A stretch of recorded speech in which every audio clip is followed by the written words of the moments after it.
Hi guys, welcome back to my channel. Today I'm going to be filming a sixth form advice video for you, seeing as I've just got my A-level results and I did okay. I thought maybe it would be helpful for me to give you guys some advice, some things that I wish I'd known before I started A-levels, and the things that really helped me to do well in my A-levels. I also just want to apologise for the rain sounds that you can probably hear right now. It's raining and I have Velux windows, so the rain sounds are really loud in my room because I'm in like the attic room. Hopefully it will just help to add some kind of ambience to the mood, I don't know, but yeah, hopefully it doesn't bother you too much. So yeah, I think I'm just gonna get straight into the video and give you my top 10 tips. So my first tip is to work hard consistently across the 2 years, and that mocks do matter. If there's anything that 2020 has taught us, it's that we need to work hard across the 2 years in case something like Corona happens or you're ill for the exam and then they end up taking your mock result or they look at your past achievement. Personally, if I hadn't have worked so hard consistently across the 2 years, then I don't think I would have come out with the grades that I got, because this year they did have to look at all of our past achievements and everything to come up with an idea of how they thought we would have done in the exam. And if you're not really working hard, not revising throughout the 2 years, then obviously they're only going to have that to go off of, and if you're not doing your best in those tests, then there's not really anything they can do for you. However, if you are consistently working hard and getting decent grades throughout the 2 years, then they know that you are likely to do well in the final exam. If you're just not going to try throughout the 2 years and then just give it your all for the final exam, that's fine in most cases, but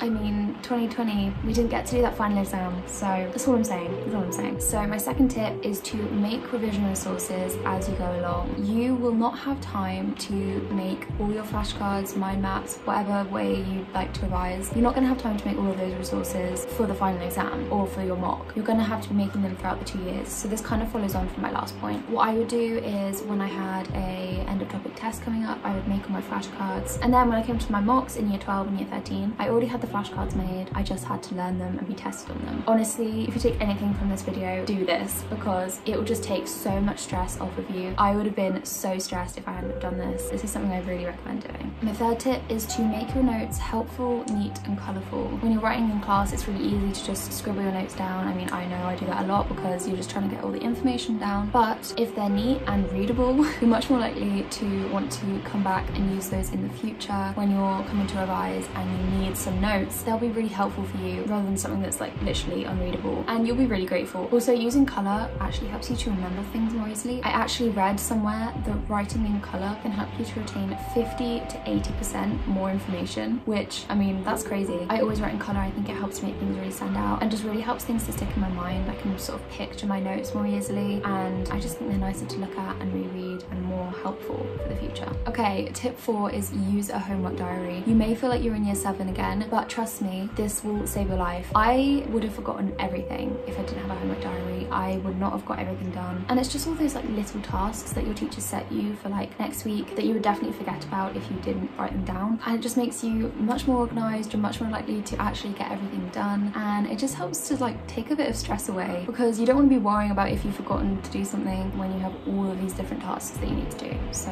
yeah, that's definitely a good idea. Okay, tip 5 is do your work as soon as you possibly can after it's set. I know this is such a basic one, you've probably been told this since the first time you got given homework, but genuinely it will just take so much stress off of you if you just get it out of the way, and you'll feel so much better if you just do it. Again, you're much less likely to forget that you need to get it done, and then also if you get set a ton of work between when this piece of work is set and when you have to hand it in, then if you just get it done straight away, you're not going to have this massive pile of work building up. It's just going to be little bits here and there. I know it's really hard to make yourself do it straight away, but it definitely will help you. And also, if you're just doing all your work the night before, it's not going to be as good of a standard as if you've taken time over it and done it as soon as it was set, because you're just in a rush, you're panicking, you want to get it done, you want to go to bed. So yeah, definitely just do it as soon as you possibly can. And my 6th tip is to take breaks. All of this is well and good, but if we're not taking breaks, then we are literally gonna burn out and not be able to do anything, and that won't be good. So yeah, we need to take breaks in order to refuel ourselves and give us enough energy to carry on. I used to just work like into the night when I was revising for A-levels, but that's just not sustainable. I'd be tired when I wake up in the morning and I just feel horrible. So it's so much better just to take breaks and also go to bed early and get that sleep, because I wish I had slept more when I was in sixth form. I definitely did not get enough sleep, and motivation is really hard, so taking a break will just really help you to feel refreshed. And besides, we deserve to have some fun. Sixth form is a crazy time. It's not the most fun for everyone, so we need to give ourselves, time to